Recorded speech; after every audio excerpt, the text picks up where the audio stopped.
तुम्हारी जुर्रत कैसे हुई मेरी बेटी के आगे पीछे मंडलाने की? अपनी हद में रहो, वरना बहुत बुरा पेश आऊँगा। वो हाल ही में अब्रॉड से वापस लौटा था, अपनी 4 साल की बेटी के साथ। 5 साल पहले जायदाद की खातिर इसका निकाह 17 साल की किंजा से कर दिया गया।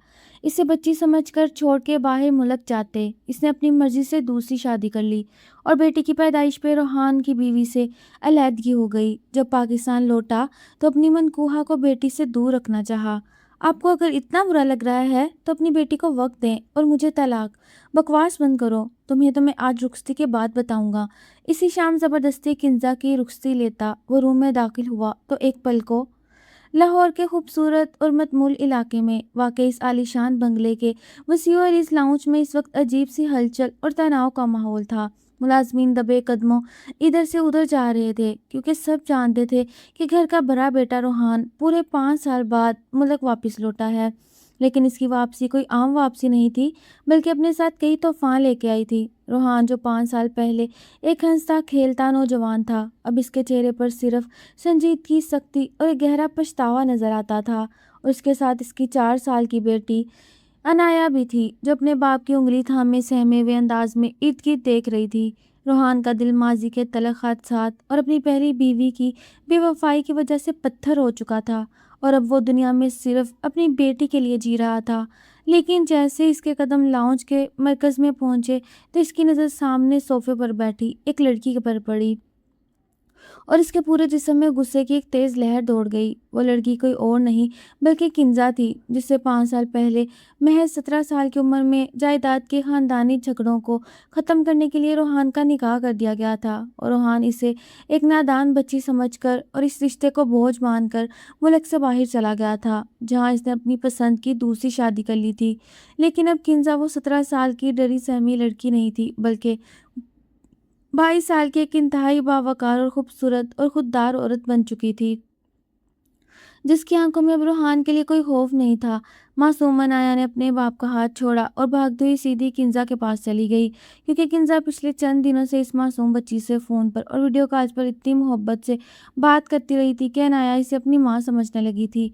और जैसे ही किंजा ने मुस्कुराकर अनाया को अपनी गोद में उठाया और प्यार किया, तो रूहान का सब जवाब दे गया और उसका चेहरा गुस्से से लाल हो गया। वो भारी कदम उठाता हुआ किंजा के बिल्कुल करीब आया और उसकी आवाज़ पूरे हाल में गूंजी कि तुम्हारी जुर्रत कैसे हुई मेरी बेटी के आगे पीछे मटलाने की? अपनी हद में रहो, वरना मैं बहुत बुरा पेश आऊँगा। मुझे अच्छी तरह मालूम है कि तुम जायदाद की खातिर मेरी मासूम बेटी को इस्तेमाल करके इस घर में अपने पैर जमाना चाहती हो, लेकिन मैं तुम्हारी ये चाल कभी कामयाब नहीं होने दूंगा। किंजा ने अनाया को नरमी से सोफे पर बिठाया और खुद पूरी शान से खड़ी हुई और इसकी आंखों में रूहान के तपते हुए गुस्से के जवाब में एक सख्त सुकून था। और इसने इंतहाई पुरसुकून लेकिन काटदार लहजे में कहा कि अगर आपको मेरा इस बच्ची के करीब आना इतना ही बुरा लग रहा है तो अपनी बेटी को खुद वक्त दें और मुझे इस फजूल रिश्ते से आज़ाद करते हुए तलाक दे दें। तलाक का लफ्ज़ सुनते ही लाउंज में मौजूद घर के बाकी अफराद की सांसें रुक गईं और रूहान की मर्दाना ना को जैसे किसी ने ज़ोरदार लकीर खींचकर ललकारा हो। इसने किंजा की तरफ एक कदम और बढ़ाया और गुस्से से चिल्लाया कि बकवास बंद करो। तुम्हें क्या लगता है कि तुम जो चाहोगी तलाक ले लोगी? मैं तुम्हें आज रुखसी के बाद बताऊंगा कि अपनी हदें पार करने का इंजाम क्या होता है। रूहान ने बिना किसी की परवाह किए अपने वालिदैन और किंजा के घर वालों को बुलाकर साफ कह दिया कि रुखसी इसी वक्त और इसी शाम होगी। वो किंजा को तलाक देकर इतनी आसानी से आज़ाद नहीं करना चाहता था, बल्कि वो इसे अपने घर लाकर इसकी मगरूरी का सर नीचा करना चाहता था और ये दिखाना चाहता था कि इस घर का मालिक सिर्फ वो है। किंजा के घर वाले रूहान के इस अचानक और सख्त फैसले पर दंग रह गए, लेकिन किंजा ने अपने आंसू छुपाए और अपनी भारी रूसी पोशाक पहने बगैर सिर्फ एक सादा मगर बावकार जोड़े में खामोशी से रुखसी के लिए हाँ कर दी, क्योंकि इसके जहन में कोई और ही प्लान चल रहा था जो इसने किसी को नहीं बताया था। शाम ढलते ही ज़बरदस्ती की ये रुखसी मुकम्मल हुई और रूहान किंजा को अपने इस आलीशान बंगले के एक अलग पोर्शन में ले आया, जहाँ का माहौल बिल्कुल खामोश था। रूहान के दिल में गुस्से और इंतकाम की आग लगी हुई थी और वो यही सोच रहा था कि कमरे में दाखिल होते ही वो किंजा को इसके औकात याद दिलाएगा और इसको बताएगा इसने एक ऐसे मर्द से पंगा लिया जो अपनी बेटी के मामले में किसी पर रहम नहीं खाता। जब रात के गहरे अंधेरे में रूहान और ज़बरदस्ती किंजा की रुखसी लेता हुआ गुस्से और तपिश की हालत में बेडरूम का दरवाज़ा खोलकर अंदर दाखिल हुआ, तो एक पल को इसके कदम वहीं जम गए और इसकी ज़ुबान से एक लफ्ज़ सा निकला क्योंकि कमरे का मंजर इसकी सोच से बिल्कुल उल्ट था। रोहान ने सोचा था किंजा वहाँ बेड पर बैठी रो रही होगी या घूंघट निकाले डर से कांप रही होगी, लेकिन वहाँ किंजा इंतहाई पुरसुकून अंदाज में बेड के एक कोने पर नन्ही अनाया को लोरी देकर सुला चुकी थी और खुद सोफे पर बैठी अपने लैपटॉप पर ऑफिस का कोई ज़रूरी काम कर रही थी, जैसे इसे रोहान के आने या इसके गुस्से की कोई परवाह ही ना हो। इसने रोहान को देखकर लैपटॉप बंद किया और अपनी गहरी नज़र इसके चेहरे पर टिका दी, जिसने रोहान के अंदर तक हिला दिया। ये लड़की आखिर चाहती क्या है? रोहान कमरे के दरवाजे पर खड़ा चंद लम्हे पहले तक जिस गुस्से से तिलमिला रहा था, किंजा के इस पुरसुकून और बेनियाज रवैये ने इसके इस गुस्से को एकदम हैरत और उलझन में बदल दिया। वह आहिस्ता आहिस्ता कदम बढ़ाता हुआ कमरे के वसत में आया, जहाँ किंजा सोफे पर बैठी अब बहुत आराम से अपनी डायरी में कुछ नोट कर रही थी, जबकि बेड पर अनाया गहरी और पुरसुकून नींद सो रही थी। रोहान ने अपनी आवाज़ को धीमा रखते हुए लेकिन भरपूर सख्ती के साथ कहा, मुझे लगता है तुम शायद भूल रही हो कि तुम किस हैसियत में और क्यों इस कमरे में लाई गई। ये तुम्हारा मायका या कोई ऑफिस नहीं जहाँ तुम अपनी मर्जी चलाओगी, बल्कि तुम यहाँ मेरी कैदी बनकर आई हो। किंजा ने डायरी बंद की और अपनी नज़रें उठाकर सीधी रोहान की आंखों में डाल दी। इसके चेहरे पर किसी खौफ या पछतावे का दूर दूर तक कोई नामो निशान नहीं था, बल्कि एक ऐसी खुददारी थी जो रोहान को अंदर ही अंदर जिट कर रही थी। किंजा ने बहुत धीमे और 90 तुले लहजे में जवाब दिया, मैं कुछ भी नहीं भूली रोहान साहब। मुझे अच्छी तरह याद है कि 5 साल पहले जब मेरा सिर्फ 17 साल की थी तो आपने मुझे जायदाद बचाने का एक मोहरा समझकर निकाह के नाम पर इस घर के कोने में फेंक दिया और खुद बाहर जाकर अपनी ज़िंदगी बसा ली। इसलिए आज रुखसती अगर आपने ज़बरदस्ती की है तो ये बात ज़हन में रखें कि मैं सिर्फ अपनी मर्ज़ी से यहाँ आई हूँ, क्योंकि मुझे अब इस तमाशे को हमेशा के लिए ख़त्म करना है।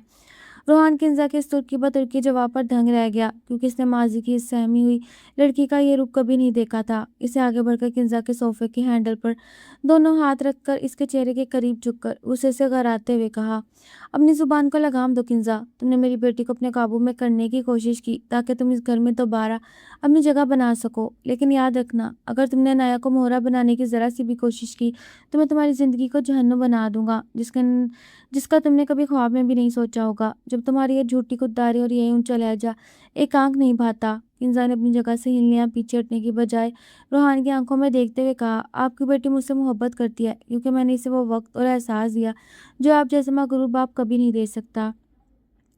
और जहाँ तक जहन्नम बनाने की बात है, तो जो लड़की 17 साल की उम्र में अपनों के ताने और अकेलापन झेल सकी है, इसे अब किसी नई जहन्नम से डर नहीं सकते। आपने ये रुखसती ज़बरदस्ती की है ना, तो आप इस रिश्ते से किसी हक या बीवी वाले एहतराम की उम्मीद मत रखिएगा। मैं इस कमरे में सिर्फ फनाया के लिए हूँ, आपके लिए नहीं।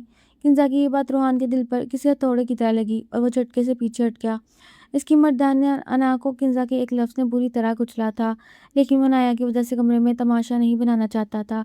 इसलिए इसने गुस्से से सोफे पर पड़े कुशन को उठाकर ज़मीन पर पटका और खुद बेड की दूसरी तरफ जाकर बैठ गया, जहाँ अनाया सो रही थी।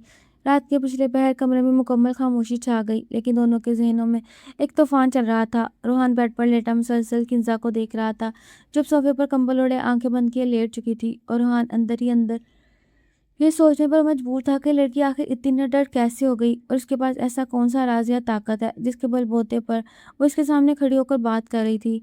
इसे लगा कि वो किंजा को लाकर इसकी ज़िंदगी मुश्किल बना देगा, लेकिन यहाँ तो पहले ही दिन किंजा ने इसकी अपनी रातों की नींद उड़ा दी थी। अगली सुबह जब सूरज की पहली किरण कमरे में पहुंची तो रोहान की आंख खुली। इसने देखा कि किंजा बेड पर मौजूद नहीं थी, बल्कि वह अनाया को तैयार करके नीचे लाउंज में ले जा चुकी थी। रोहान जब फ्रेश होकर नीचे पहुंचा तो इसने देखा कि डाइनिंग टेबल पर इसकी माँ और तायाजाद भाई दानियाल बैठे नाश्ता कर रहे थे, और किज़ा बहुत सलीके से अनाया को अपने हाथ से दलिया खिला रही थी। अनाया के चेहरे पर ऐसी खुशी थी जो रोहान के पिछले कई महीनों में नहीं देखी थी। रोहान को देखते ही इसकी माँ ने तिलक लहजे में कहा, देखो रोहान, कल रात जो तुमने ज़बरदस्ती की रुस्ती का तमाशा किया, इससे पूरे ख़ानदान में बातें हो रही हैं। ये लड़की शुरू से ही हमारी जायदाद पर नजरें जमाए बैठी थी और अब तुम्हारी मासूम बेटी को पट्टी पढ़ा रही है। दानियाल ने भी चाय का कप रखते हुए तंज किया, हाँ भाई, चच्ची ठीक कह रही हैं। ये लड़की 5 साल तक तलाक का मुतालबा करती रही, वो अचानक एक रात में रुखसती के लिए कैसे मान गई? ज़रूर इसके पीछे का कोई बड़ा फ़ायदा है। रोहान ने किंजा की तरफ देखा, लेकिन किंजा के चेहरे पर इन बातों का कोई असर नहीं हुआ। वो खामोशी से अनाया का मुंह साफ करती रही, जैसे वहाँ कोई मौजूद ही ना हो।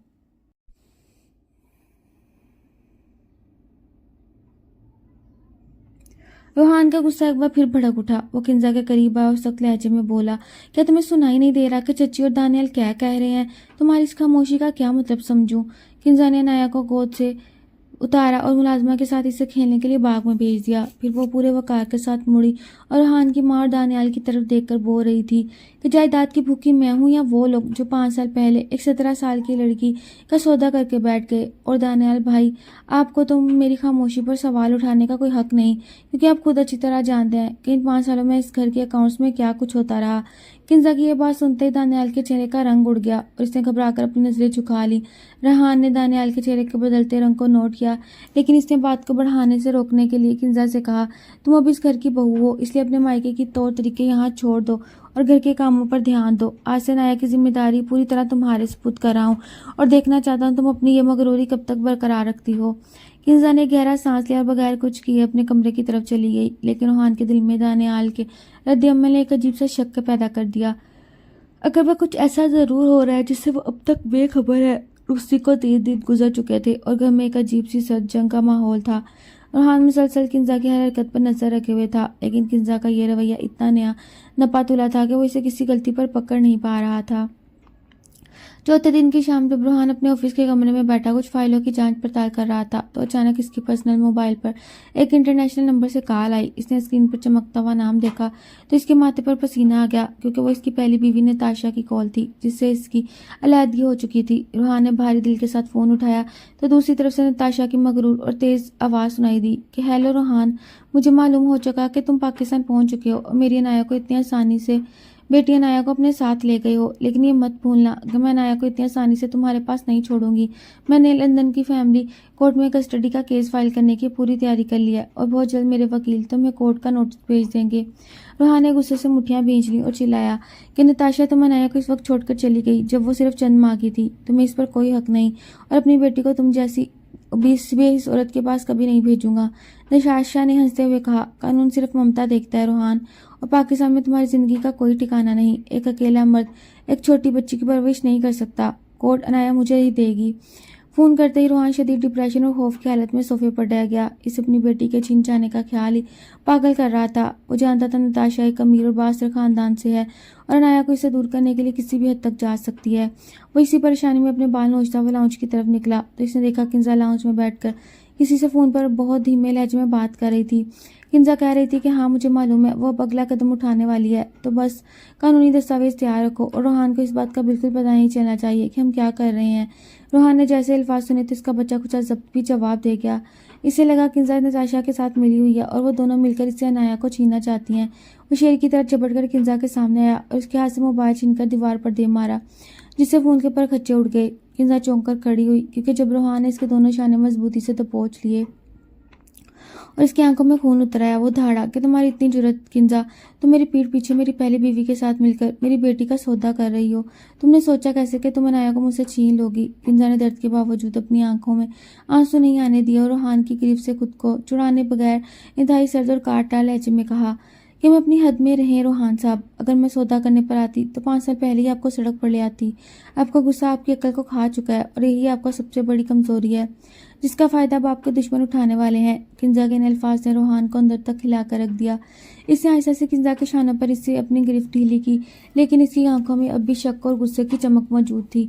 वो कुछ कहने ही वाला था कि इसके वकील का फोन आ गया। वकील की आवाज में शदीद परेशानी थी, जिसने बताया कि नताशा ने वाकई लंदन की कोर्ट के जरिए पाकिस्तान में कस्टडी के नोटिस भी भिजवा दिए हैं और कानून के मुताबिक अकेला बाप जिसकी जिंदगी का ज्यादातर हिस्सा सफर में गुजरता है, एक 4 साल की बच्ची की अकेले परवरिश के लिए मौजू नहीं माना जाता जब तक इसके पास एक मुस्तहकम खानदानी माहौल ना हो। वकील ने साफ अल्फाज में कहा, रोहान साहब, अगर अदालत को जरा सा भी अंदाजा हुआ कि आपकी खानदानी जिंदगी खराब है या आपकी दूसरी बीवी के साथ ताल्लुकात ठीक नहीं, तो अनाया की कस्टडी नताशा को मिल जाएगी। फोन हाथ से छूटकर मेज पर जा गिरा और रोहान के पैरों तले से जमीन निकल गई। इसे पहली बार अपनी ताकत और दौलत बेबस होती महसूस हो रही थी। वो लाउंज के वस्त में खड़ा था जहाँ किंजा फर्श पर बिखरे अपने मोबाइल के टुकड़े उठा रही थी। रोहान की अनावजिद इस वक्त बेटी को खो देने के खौफ के सामने घुटनों के पल आ गिरी।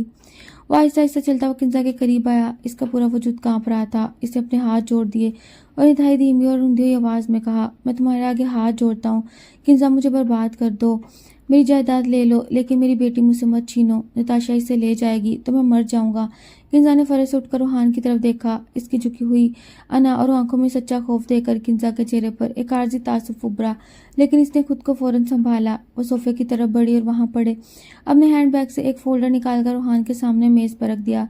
ये एक बाकायदा कानूनी माहिदा था जिस पर किंजा ने पहले ही दस्तखत कर रखे थे। किंजा ने बगैर किसी लाख लपेट के कहा, मैं नाया को किसी सूरत में इस बेहिस औरत के पास नहीं जाने दूंगी, लेकिन इस कोर्ट की जंग को जीतने के लिए आपको इस मुआहदे पर दस्तखत करने होंगे।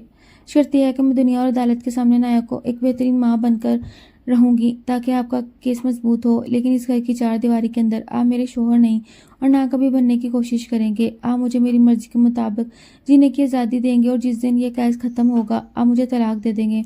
रूहान ने बगैर कुछ सोचे समझे कलम उठाया और कांपते हाथों से इस मुआहदे पर दस्तखत कर दिए।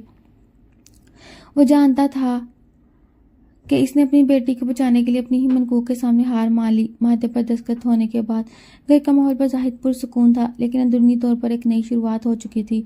किंजा ने बाकायदा तौर पर नाया की माँ की हैसियत से घर का कंट्रोल संभाल लिया। वह सुबह सवेरे नाया को उठाती, इसे नहलाकर इसकी पसंद का नाश्ता तैयार करती और फिर इसे पढ़ाने बैठ जाती। अनाया जो पहले सारा दिन खामोशी और सहमे हुए अंदाज में गुजारती, अब वो किंजा के गिर्द ऐसे घूमती जैसे वो इसकी सगी माँ हो। रूहान अक्सर अपने कमरे के दरवाजे में खड़ा होकर या लाउंज के कोने से इन दोनों को देखता रहता। इसे हैरत होती किंजा कितनी जल्दी इस मासूम बच्ची का दिल जीत लिया, और अनाया को चेहरे पर आने वाली रौनक रूहान के दिल को एक अजीब सा सुकून देने लगी। एक शाम जब रूहान ऑफिस से जल्दी घर लौटा तो इसने देखा लाउंज में अंधेरा था, सिर्फ एक मध्यम लाइट चल रही थी। किंजा सोफे पर बैठी अनाया को गोद में लटाए कोई परियों की कहानी सुना रही थी और अनाया इसकी जुल्फों से खेलती हुई मुस्कुरा रही थी। ये मंजर इतना खूबसूरत और कुदरती था, रूहान के दिल के किसी कोने में खफत और नदामत का एहसास जाग उठा। वो खामोशी से आगे बढ़ा और उसके करीब आकर खड़ा हो गया। अनाया ने जैसे ही अपने पापा को देखा तो वो उछलकर किंजा की गोद से उतरी और रूहान की टांगों से लिपट कर बोली, पापा पता है मम्मा ने मुझे आज बहुत अच्छी कहानी सुनाई, आप भी हमारे साथ बैठें। रूहान ने अनाया को गोद में उठाया और इसकी गाल पर प्यार किया। फिर इसकी नजरें किंजा पर गईं जो अब सोफे से खड़ी होकर अपने कपड़े दुरुस्त कर रही थी। रूहान ने पहली बार अपनी आवाज़ से सख्ती को यकसर ख़त्म करते हुए बहुत नरम लहजे में कहा, शुक्रिया किंजा, अनाया के चेहरे पर यह खुशी सिर्फ तुम्हारी वजह से आई है। किंजा ने रूहान की आंखों में झांकते हुए पछतावे को देखा, लेकिन इस समय चेहरे के तासुरात को सख्ती रखा और सख्त लहजे में जवाब दिया कि मैंने पहले ही कहा था रूहान साहब, मैं जो कुछ भी कर रही हूँ सिर्फ अनाया के लिए कर रही हूँ, इसलिए मुझे शुक्रिया कहकर इस मुआहदे के दूध को बाहर करने की कोशिश मत कीजिएगा। हमारा रिश्ता सिर्फ कोर्ट मैरिज के फैसले तक है, इससे ज़्यादा कुछ नहीं। किंजा की ये तलकबात सुनकर रूहान का दिल एक पल के लिए बैठ गया। इसे महसूस हुआ वो किंजा को जितना नीचा दिखाने की कोशिश कर रहा था, वो खुद इतना ही इसकी शख्सियत के सिहार और उसकी दयानतदारी के सामने छोटा होता जा रहा था, और यह सर्द जंग अब इसके अपने जज्बात को बदलने लगी थी। अगले चंद दिन रूहान के लिए शदीद ज़हनी कश्मकश में गुजरे। वो जितना किंजा से दूर रहने की कोशिश करता, किंजा का वकार और उसका सुगरपन इसे इतना ही अपनी तरफ मुतवज्जे करता। इसी दौरान रूहान की कंपनी को एक बहुत बड़े इंटरनेशनल बिजनेस ग्रुप के साथ डील फाइनल करनी थी, जिसके सिलसिले में शहर के एक 5 स्टार होटल में एक ग्रैंड पार्टी रखी गई। रूहान के तायाजाद भाई दानियाल ने जानबूझकर रूहान को उकसाने के लिए लाउंज में सबके सामने कहा कि रूहान भाई, इस पार्टी में मुल्क के बड़े बड़े बिजनेसमैन अपनी फैमिलीज के साथ आ रहे हैं। नताशा तो हमेशा ऐसे फंक्शन की जान हुआ करती थी, लेकिन अब किंजा को तो इन चीज़ों का कोई तजर्बा नहीं, कहीं ऐसा ना हो वहाँ जाकर आपके स्टेटस का मजाक बनवा दे, इसलिए बेहतर आप इसे घर पर ही छोड़ जाएं। रूहान की माँ ने भी दानियाल की हाँ में हाँ मिलाई, लेकिन रूहान ने कुछ सोचे बगैर सख्त लहजे में कहा कि किंजा मेरी बीवी है और वो इस पार्टी में मेरे साथ ही जाएगी। रूहान ने जब कमरे में जाकर किंजा को पार्टी में चलने का कहा तो किंजा ने इनकार करना चाहा, लेकिन रूहान ने नरमी से इल्तिजा की कि कोर्ट के केस के लिए दुनिया को हमारा एक साथ देखना ज़रूरी है, प्लीज़ इनकार मत करें। पार्टी की रात जब रूहान लाउंज में खड़ा किंजा का इंतजार कर रहा था तो दानियाल और इसकी माँ के चेहरों पर तंजिया मुस्कुराहट थी, लेकिन जैसे किंजा सीढ़ियों से नीचे उतरी, लाउंज में मौजूद हर शख्स की नजरें इस पर ठहर गईं। रूहान का दिल एक पल के लिए धड़कना भूल गया। किंजा ने गहरे सुरमई रंग का इंतहाई नफीस और महंगा लिबास पहन रखा था। इसके बाल बहुत सलीके से बंधे हुए थे और इसके चेहरे का हल्का सा मेकअप इसकी कुदरती खूबसूरती को 4 चांद लगा रहा था। इसकी चाल में एक ऐसी कलामी बावकार गरूर था जो नताशा के मस्तनूई स्टाइल पर भारी था। होटल पहुंचते ही जैसे ही रूहान और किंजा ने हाल में एंट्री की, सबकी नजरें इस खूबसूरत जोड़े पर जम गईं। दानियाल का ख्याल था किंजा वहां घबरा जाएगी, लेकिन जब गैर मुल्की क्लाइंट्स ने बिजनेस के हवाले से बात शुरू की तो किंजा ने इतनी रवानी और कमाल अंग्रेजी में इनके सवालात के जवाब दिए कि क्लाइंट्स किंजा के फ़ैन हो गए, और इन्होंने रूहान से कहा कि आपकी वाइफ ना सिर्फ खूबसूरत हैं बल्कि इंतहाई ज़हीन और बिजनेस माइंड रखती हैं। रूहान पूरे फंक्शन में किंजा को देखता रहा, इसका दिल फख्र से भर गया, लेकिन जब इसने किंजा का हाथ पकड़ना चाहा तो किंजा ने खामोशी से अपना हाथ पीछे कर लिया। इसकी नज़रों ने रूहान को याद दिलाया कि ये सिर्फ एक ड्रामा था। पार्टी की कामयाबी के बाद रोहान के किंजा के तरफ देखने का नज़रिया बिल्कुल बदल चुका था। अब उसके दिल में नफरत की जगह एक अजीब सा एहतराम और कशिश जन्म ले रही थी। रोहान को अपने बिजनेस में कुछ बड़ी गड़बड़ का एहसास हुआ। ऑफिस के अकाउंट्स का मुआयना करते हुए इससे मालूम हुआ पिछले 5 साल में जब वो पाकिस्तान में नहीं था, कंपनी के अकाउंट से करोड़ों रुपए गायब थे और इन फाइलों पर कुछ ऐसे डिजिटल दस्तखत थे जो सीधे इसके अपने घर की तरफ इशारा कर रहे थे। रोहान इसी परेशानी में रात देर से घर लौटा। पूरा घर अंधेरे में डूबा था, लेकिन जैसे वो लाउंज से गुजरा तो इसे स्टडी रूम से किसी के बोलने की धीमी आवाज़ आई। रोहान दबे कदम स्टडी रूम के दरवाजे के करीब पहुंचा तो इसने देखा अंदर किंजा बैठी थी और लैपटॉप की स्क्रीन की रोशनी इसके चेहरे पर पड़ रही थी। वो फोन पर किसी से बहुत राजदाना लहजे में बात कर रही थी। किंजा कह रही थी, हाँ, मैंने अकाउंट्स की वो तमाम फाइलें अपने पास महफूज कर ली हैं। रोहान को अब तक कुछ मालूम नहीं, वो सारा वक्त सिर्फ कस्टडी केस में उलझा हुआ है। तुम बस अगला कदम उठाने के लिए तैयार हो। हमें रोहान के मुकम्मल बेबस होने का इंतजार करना है। किंजा के मुंह से ये अल्फाज सुनते ही रोहान के पैरों तले से जमीन निकल गई। इसका वो पुराना शक जो बड़ी मुश्किल से सोया था एकदम जाग उठा और इसका खून खौलने लगा। इसे लगा वो कितना बड़ा बेवकूफ़ था जो किंजा के इस मासूम और बावकार रूप के जाल में फंस गया। इसे यकीन हो गया किंजा ना सिर्फ इसकी बेटी नाया को इससे छीनने के लिए नताशा के साथ मिली हुई है, बल्कि वो पिछले 5 सालों से इसके बिजनेस को भी अंदर से खोखला कर रही थी ताकि वो सड़क पर आ जाए। रोहान ने गुस्से से अपने दांत भींचे और इसका दिल चाहा वो इस वक्त अंदर जाकर किंजा का गला दबा दे, लेकिन इसने अपने जज्बात पर काबू पाया क्योंकि वो इस बार किंजा को रंगे हाथ तो पकड़ना चाहता था। वो खामोशी से अपने कमरे में वापस आ गया, लेकिन इसके दिल में मोहब्बत और एहतराम का जो पौधा अभी पनपा शुरू हुआ था वो शक व नफरत की तेज आंधी में झुलस कर रह गया। रोहान ने अपने मोबाइल पर अपने पर्सनल इन्वेस्टिगेटर को मैसेज किया कि मुझे किंजा के पिछले 5 सालों की एक एक पल की रिपोर्ट चाहिए। वो किससे मिलती है और क्या करती है, मुझे सब जानना है। रोहान की रातों की नींद उड़ चुकी थी। अब वो दिन रात सिर्फ इसी सोच में रहता कि किंजा किस तरह इसे बर्बाद करने के मंसूबे बना रही है। अगली सुबह जब नाश्ते के टेबल पर आया तो इसकी आंखें रात भर जागने की वजह से सुर्ख हो रही थी। किंजा हमेशा की तरह पुरसुकून अंदाज में नाया को नाश्ता करवा रही थी, लेकिन रोहान को अब इसका ये सुकून एक मकार चाल की तरह लग रहा था। जैसे किंजा ने नाया को हाल से बाहर भेजा, रोहान ने अपनी कुर्सी पीछे धकेली और किंजा के बिल्कुल सामने आकर खड़ा हो गया। इसका लहजा हद दर्जा तलख और जहरीला था। जब इसने कहा कि इंसान कितना ही अच्छा अदाकार क्यों ना हो किंजा, इसका असल चेहरा कभी ना कभी सामने आ ही जाता है। तुम जो ये मासूमियत और वफादारी का लबादा ओढ़े फिरती हो ना, मेरे सामने अब भी इसकी कोई हैसियत नहीं। किंजा ने चाय का कप मेज पर रखा और चौंक कर रोहान की तरफ देखा। इसकी आंखों में हैरत जरूर थी, लेकिन कोई चोरी या खौफ नहीं। इसे नपे तुले लहजे में पूछा, आप कहना क्या चाहते हैं रोहान साहब? साफ लफ्जों में बात करें। रोहान ने तंजिया हंसते हुए कहा कि लफ्जों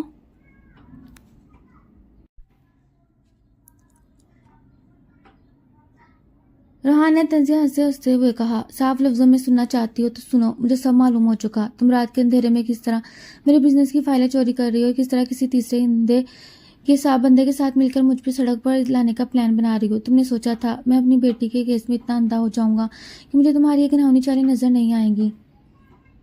किंजा ने जब रोहान का ये संगीन इल्जाम सुना तो इसके चेहरे का सुकून एकदम गायब हो गया और इसकी आंखों में शदीद दुख और सदमे के तासुरात उभरे।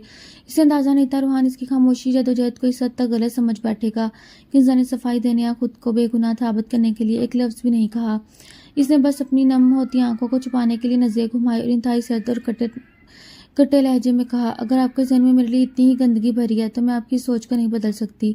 आप जो चाहें समझें और जो चाहें करें। मुझे अब आपके किसी इल्जाम पर कोई हैरत नहीं होती। किंजा का ये रवैया रोहान को गुस्से को मजीद भड़का गया। इसे लगा किंजा का ये सुकून इसके जुर्म का एतराफ़ है और दोनों के दरमियान नफरत की खलीज अब पहले से कहीं ज़्यादा गहरी हो चुकी थी। गलत फहमियों की साख ने पूरे घर को अपनी लपेट में ले लिया और रोहान ने किंजा से बात करना बिल्कुल बंद कर दिया। लेकिन एक बड़ा दिल दहलाने वाला मोड़ इस वक्त आया जब इसी रात के पिछले पहर अचानक अनाया के कमरे से इसके रोने और तड़पने की आवाज़ें आने लगीं। रोहान और किंजा दोनों एक साथ दौड़ते हुए अनाया के पास पहुंचे तो देखा मासूम बच्ची तेज बुखार में पक रही थी। इसका पूरा जिस्म तप रहा था और वह नींद बेहोशी की हालत में बार बार किंजा का नाम पुकार रही थी। रोहान ने घबराकर अनाया को गोद में उठाया और किंजा के साथ फौरन से शहर के बड़े अस्पताल की तरफ भागा। डॉक्टर ने अनाया को फौरन इमरजेंसी वार्ड में मुंतकिल कर दिया और इब्तदाई मायने के बाद बताया कि बच्ची को कोई शदीद इन्फेक्शन हुआ है जिसकी वजह से बुखार दिमाग को चढ़ा है और अगले 24 घंटे इसकी ज़िंदगी के लिए इंतहाई अहम है। ये सुनते ही रोहान के पैरों तले से ज़मीन निकल गई। वह अस्पताल की राहदारी में लगे एक बेंच पर बैठकर सर पकड़कर रोने लगा। इसकी सारी दौलत, सारा गरूर और सारी अना इस वक्त अपनी 4 साल की बेटी की ज़िंदगी के सामने ढेर हो चुकी थी। इस घुटन और मुश्किल वक्त में रोहान ने देखा किंजा एक मजबूत ढाल की तरह खड़ी हो गई। इसने अपने ज़ाती दुख और रोहान को लगाए हुए इल्जामात को एक तरफ रख दिया और दिन रात एक करके अनाया के बेड के पास बैठी रही। वो अपने हाथों से अनाया की पेशानी पर ठंडी पट्टियां रखती, इसे अपने हाथ से दवाई पिलाती और जब अनाया को होश आता तो वो किंजा का हाथ पकड़कर ही दोबारा सोती। 24 घंटे गुजरने के बाद जब डॉक्टर ने बाहर आकर रोहान को बताया कि खुदा का शुक्र है अनाया का बुखार टूट चुका, वो खतरे से बाहर है, तो रोहान के पास जैसे जिंदगी दोबारा लौट आई। डॉक्टर ने जाते जाते रोहान के कंधे पर हाथ रखकर कहा, मिस्टर रोहान, आपकी बेटी की जान सिर्फ दवाइयों ही नहीं बल्कि आपकी वाइफ की दिन रात की देखभाल और सच्ची ममता ने बचाई है। अगर ये रात को एक पल के लिए भी गाफिल हो जाती तो कुछ भी हो सकता था।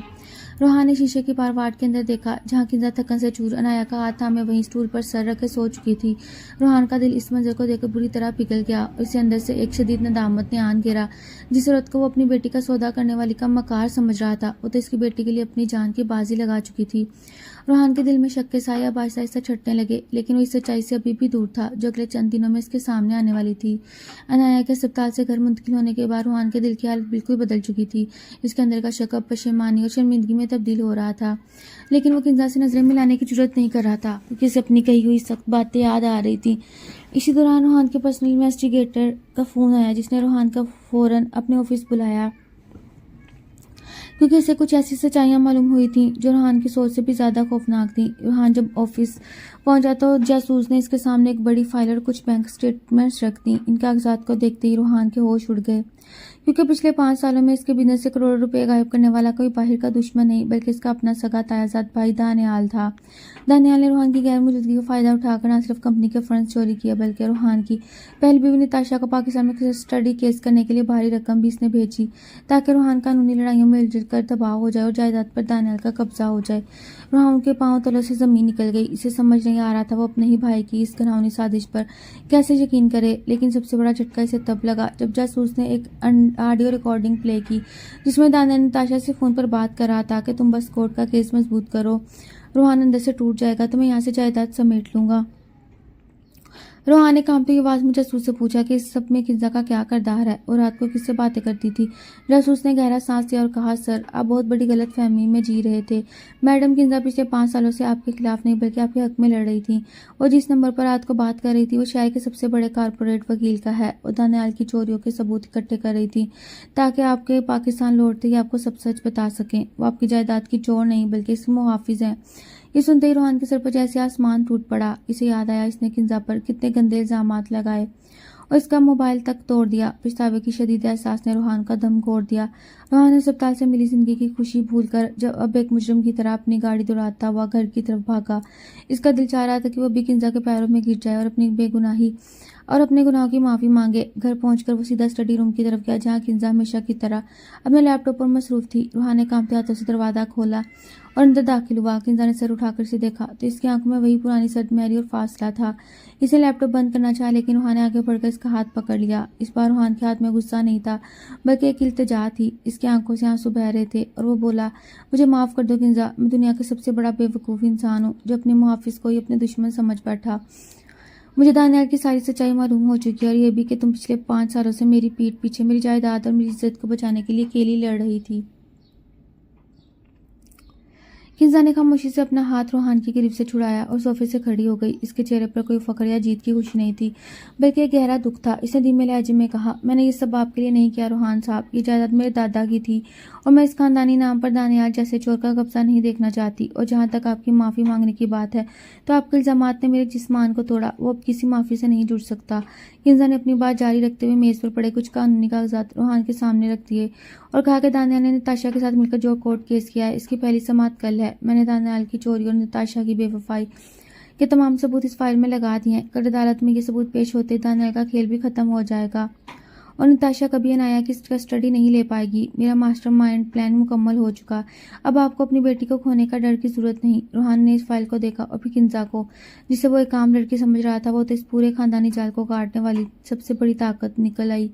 लेकिन इस जीत के बावजूद रोहान को लग रहा था वो किंजा को हमेशा के लिए खो चुका। रोहान इस रात अपने कमरे में अकेला बैठा दीवानों की तरह रो रहा था। इसके सामने वो तमाम सबूत बिखरे पड़े थे जो किंजा ने इतनी मेहनत और बहादुरी से इकट्ठे किए थे। इसे रह रहकर किंजा का वो चेहरा याद आ रहा था जिसने पहली रात जबरदस्ती की रुखसती पर रोहान को टोका, और वो लम्हा जो इसने किंजा पर दानियाल और नताशा के साथ मिले होने का घिनौना इल्जाम लगाकर इसका खून तोड़ दिया। पछतावे की आग रोहान को अंदर ही अंदर जला रही थी। वो जानता था किंजा ने इस पर कितना बड़ा एहसान किया, लेकिन इसके बदले में इसने किंजा को सिर्फ जख्म और तजलील दी। वो अपनी जगह से उठा और किंजा के कमरे की तरफ गया। दरवाजा हल्का सा खुला था। अंदर मध्यम लाइट में किंजा बेड पर लेटी अनाया को अपने सीने से लगाए सो रही थी। रोहान ने वहीं चौखट पर बैठकर घुटनों में सर दे लिया और धीमी आवाज में सिसकियां लेने लगा। और इस बावकार लड़की के सामने जाने की हिम्मत पूरी तरह खो चुका था और इसे यह एहसास खाए जा रहा था सुबह फैमिली कोर्ट में इनकी जिंदगी का सबसे बड़ा मार्का होने वाला है, जहाँ इसे किंजा की सबसे ज्यादा जरूरत है। अगली सुबह पूरे घर में एक अजीब सा तनाव था। दानियाल अभी तक इससे बेखबर था। किसी चोर या नताशा के साथ गुटजोड़ बेनकाब हो चुका। वो लाउंज में खड़ा रोहान को देखकर तंजिया मुस्कुरा रहा था जैसे वो जीत का जश्न पहले ही मना रहा हो। रोहान ने दानियाल की तरफ देखा तक नहीं। इसकी नजर सिर्फ किंजा पर थी जो सफेद रंग के एक सादा लेकिन इंतहाई बावकार सूट में सीढ़ियों से नीचे उतर रही थी। इसके चेहरे पर अजीब सा सुकून और अज़म था जैसे वो किसी जंग के आखिरी मार्के के लिए तैयार हो। रोहान ने आगे बढ़कर गाड़ी का दरवाजा खोला। किंजा खामोशी से पिछली सीट पर अनाया को लेकर बैठ गई। रोहान को ड्राइविंग सीट पर आ गया। पूरे रास्ते दोनों के दरमियान कोई बात नहीं हुई, लेकिन रोहान बार बार शीशे में किंजा के पुरसुकून चेहरे को अंदर ही अंदर देखकर माफी मांग रहा था। जो जानता था आज की अदालत कार्रवाई न सिर्फ दानियाल के मुस्तकबिल तय करेगी बल्कि खुद इसकी और किंजा की जिंदगी का रुख भी बदल कर रख देगी। फैमिली कोर्ट का हाल लोगों से खचाखच भरा हुआ था। नताशा अपने महंगे वकीलों की टीम के साथ एक तरफ मगरूर अंदाज में बैठी थी और इसका वकील जज के सामने जानदार अल्फाज में बहस कर रहा था। मिस्टर रोहान एक गैर जिम्मेदार बाप हैं जिनकी खानदानी जिंदगी तबाह हो चुकी है और वो एक छोटी बच्ची की परवरिश के लिए बिल्कुल नाअहल हैं, इसलिए कस्टडी माँ को दी जाए। जज ने रोहान के वकील की तरफ देखा तो रोहान के वकील ने खड़े होकर कहा, माय लॉर्ड, मिस्टर रोहान अकेले नहीं बल्कि इनकी मनकूब किंजा इस वक्त अदालत में मौजूद है जो हनाया की कानूनी माँ है। जज ने किंजा को कटहरे में बुलाया तो नताशा के वकील ने तंज किया, ये शादी तो महज एक मायदा है, इस लड़की का इस बच्ची से कोई ताल्लुक नहीं। तब किंजा ने कटहरे में खड़े होकर जज के सामने अपना बयान देना शुरू किया। इसकी आवाज में ऐसी सच्चाई और गरज थी पूरा हाल खामोश हो गया। किंजा ने कहा, माय लॉर्ड, रिश्ता सिर्फ खून का नहीं एहसास का होता है। नताशा नाया को इस वक्त छोड़कर गई जब इसे माँ की सबसे ज्यादा जरूरत थी और पिछले 5 सालों से मैंने इस घर की हिफाजत की और इस बच्ची और पिछले कुछ मंथ से इस बच्ची को माँ बनकर पा रही हूँ। और जहाँ तक मादे की बात है तो मादा मैंने नहीं बल्कि नताशा ने इस घर के गद्दारी के साथ मिलकर किया, जिसके सबूत मेरे पास हैं। किंजा ने अपने वकील के जरिए वो फाइल जज के सामने पेश कर दी जिसमें दानियाल के बैंक स्टेटमेंट्स, नताशा को भेजी गई रकूम की तफसीलात और इन दोनों की ऑडियो रिकॉर्डिंग मौजूद थी।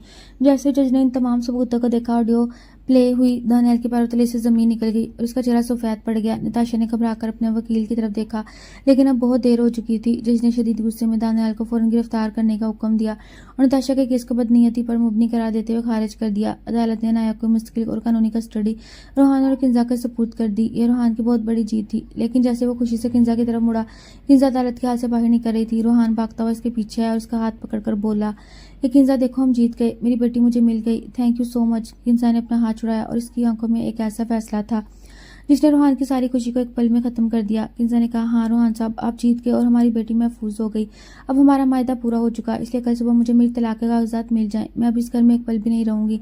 किंजा का अदालत के बाहर सुनाया गया वो आखिरी फैसला रोहान के दिल पर किसी तीर की तरह लगा। वो घर तो लौट आया, लेकिन इसके चेहरे पर कस्टडी जीतने की कोई खुशी नहीं थी। दानियाल को पुलिस गिरफ्तार करके ले जा चुकी थी और रोहान की माँ अपने बेटे की करतूतों पर शर्मिंदा एक कोने में बैठी रो रही थी। लेकिन रोहान को इस वक्त दुनिया की किसी चीज की होश नहीं था। और दीवानों की तरह किंजा के पोर्शन की तरफ भागा, जहाँ किंजा बहुत पुरसुकून अंदाज में अपनी अलमारी से कपड़े निकालकर सूटकेस में पैक कर रही थी। रोहान कमरे के दरवाजे में खड़ा हो गया। इसकी आंखों से मुसलसल आंसू बह रहे थे। इसे आगे बढ़कर किंजा के हाथ से वो कपड़े छीन लिए और सोफे पर फेंकते हुए रोहान सी आवाज में कहा, तुम ऐसा नहीं कर सकती किंजा, तुम मुझे इतनी बड़ी सजा नहीं दे सकती। मैं मानता हूँ मैंने माजी में तुम्हारे साथ बहुत बुरा किया, मैंने तुम पर शक किया, तुम्हारा मान तोड़ा, लेकिन खुदा के लिए मुझे एक मौका दो। मैं अपनी जिंदगी का एक पल तुम्हारे नाम कर दूंगा। मुझे तलाक का मत कहो, मैं तुम्हारे बगैर मर जाऊंगा। किंजा ने गहरा सांस लिया और बगैर किसी गुस्से के इंतहाई सर्द और बावकार लहजे में कहा, रोहान साहब, जब आपने इस मादे पर दस्तखत किए थे तब आपको मेरी याद नहीं आई थी। आपने मुझे सिर्फ अपनी बेटी को बचाने का एक मोहरा समझा। आज वो मोहरा कामयाब हो चुका। अनाया अब कानूनी तौर पर आपकी है और नताशा इसे कभी नहीं छीन सकती। अब मेरा यहाँ रुकना मेरी खुददारी के खिलाफ है। रोहान ने घुटनों के बल बैठकर इसका आंचल पकड़ना चाहा, लेकिन किंजा पीछे हट गई और अपना सूटकेस उठाकर अनाया की तरफ चली गई, जहां अनाया सो रही थी। इसे मासूम बच्ची के माथे पर प्यार किया, रोते हुए दिल के साथ खुशी से बंगले का बड़ा गेट पार करके अपने मायके चली गई। रोहान वही लाउंज के फर्श पर सर धरे रोता रहा। इसे महसूस हो रहा था जिस लड़की को वह 5 साल पहले एक बोझ समझकर छोड़ गया, आज इस लड़की की जुदाई इसके पूरे वजूद को खोखला करके रख देगी। और इस आलीशान बंगले में अब सिर्फ एक गहरा अंधेरा और पछतावा रह गया। किंजा के जाने के बाद पूरा घर जैसे कब्रिस्तान का मंजर पेश करने लगा। अनाया जब अगली सुबह उठी और इसने पूरे घर में अपनी मम्मा को नहीं पाया तो इसने रोना धोना शुरू कर दिया। रूहानी से चॉकलेट, खिलौने और इसकी पसंद की हर चीज़ देने की कोशिश की, लेकिन 4 साल की मासूम बच्ची ने हर चीज़ दीवार पर मार दी और रोते रोते इसका बुरा हाल हो गया। वो बार बार यही जिद कर रही थी कि मुझे मेरी मॉम के पास जाना है। अब गंदे पापा हो, आपने मेरी मॉम को भगा दिया। 3 दिन गुजर चुके थे। अनाया ने खाना पीना बिल्कुल छोड़ दिया, जिसकी वजह से इसकी हालत दोबारा बिगड़ने लगी और रूहान की हालत एक जिंदा लाश जैसी हो चुकी थी। वो दिन भर ऑफिस की फाइलों को देखता रहता, लेकिन हर सफ़े पर किंजा का वो बावकार चेहरा नजर आता जो रात भर सो नहीं पाता था। वो पागला की तरह किंजा के मायके की चक्कर काटता, लेकिन इसके अंदर इतनी हिम्मत नहीं थी कि वो किंजा के घर का दरवाजा खटखटाकर इसका सामना कर सके। चौथे दिन जब अनाया की हालत बहुत ज़्यादा खराब हो गई तो डॉक्टर ने कहा जब बच्ची शदीद सदमे है, अगर इसे इसकी मां ना मिली तो ये दोबारा अस्पताल पहुंच जाएगी। तो रूहान का सारा गरूर और जब बंधन टूट गया। वो इस वक्त गाड़ी में बैठा और तूफानी रफ्तार से गाड़ी चलाता हुआ किंजा के मायके पहुंचा। इसे बिना किसी की परवाह के दरवाजा बजाया तो किंजा की मां ने दरवाजा खोला। रूहान के बिखरे बाल, सुर्ख आंखें और गालों पर बहते आंसू देखकर वो दंग रह गई। रूहान ने इनके सामने हाथ जोड़ दिया, बोला अम्मी जी मुझे मेरी किंजा से एक बार मिलने दे, मेरी बेटी मर जाएगी, मैं बर्बाद हो जाऊंगा। किंजा जो लाउंज में बैठी ये सब सुन रही थी। आहिस्ता आहिस्ता चलती हुई दरवाजे के करीब आई। इसने देखा शहर का सबसे बड़ा बिजनेस टाइकून जो कभी मगरूर शेर की तरह दंगा करता था, आज इसके मायके की चोट घर पर एक फकीर की तरह रो रहा है। रूहान ने जैसे किंजा को देखा तो वो भागकर इसके पैरों के करीब बैठ गया और उसकी आंखों में वो सच्ची तड़प और पछतावा था, जिसे देखकर किंजा का दिल पत्थर दिल भी एक पल के लिए लर्ज उठा। रूहान को अपने पैरों में बैठा देखकर किंजा के दिल में जैसे एक तूफान उमड़ आया।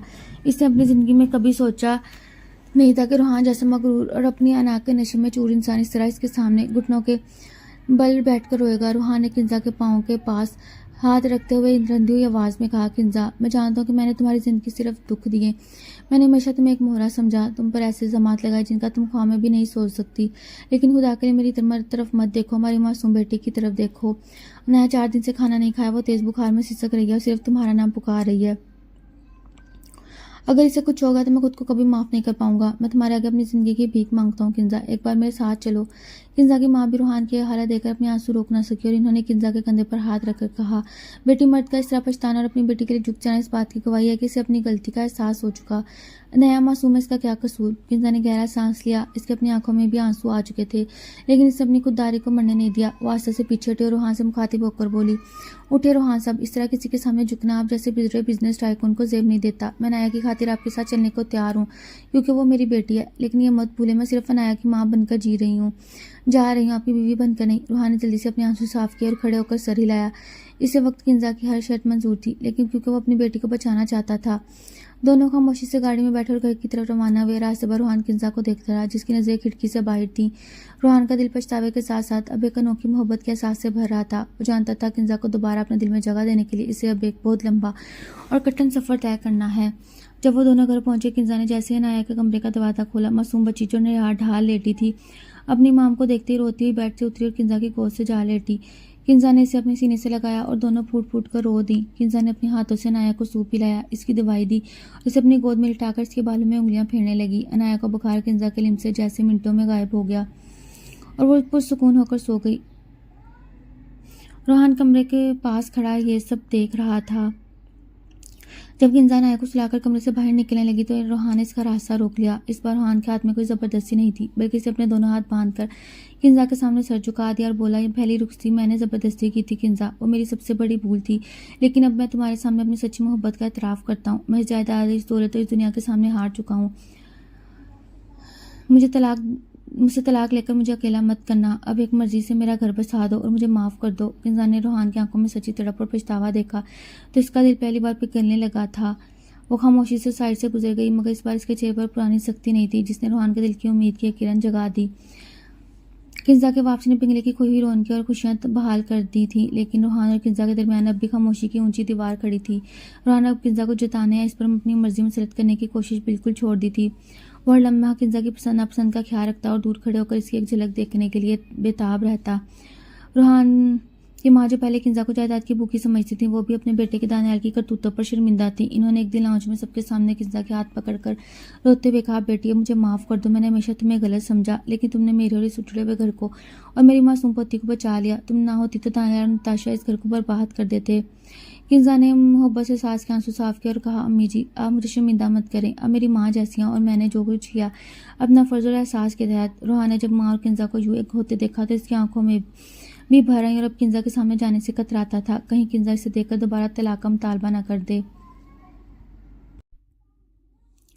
अनाया की 5वीं सालगिरह दिन आया। रूहा ने पूरे घर को परियों की कहानियों की तरह सजाया, लेकिन इस सालगिरह के फंक्शन में किसी बाहर के मेहमान को नहीं बुलाया, क्योंकि वो इस दिन को सिर्फ अपनी फैमिली के साथ मनाना चाहता था।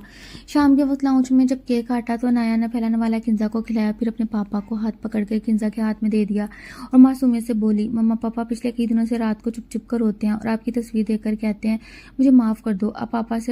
अब गंदे पापा मत कहे ना, पापा आपसे बहुत प्यार करते हैं और मैं भी। 4 साल की बच्ची के मुंह से ये सच्ची बात सुनकर किंजा ने चूम कर रूहान की तरफ देखा। रूहान ने शर्मिंदगी से फौरन अपनी नजरें झुका ली। उसकी गालों पर पशेमानी के आंसू बहने लगे। रूहान ने धीमी और कामती आवाज में कहा, किंजा मैं जानता हूँ मैं तुम्हारे इस पाक और बावकार रिश्तों के लायक नहीं। मैंने माजी में जो ज़बरदस्ती की रुश्ती की इसका दाग मैं कभी नहीं धो सकता, लेकिन अगर तुम्हारा दिल मुझे माफ़ नहीं कर पा रहा तो मैं तुम्हें इस मायदे से आज़ाद कर दूंगा। ये रहे तलाक।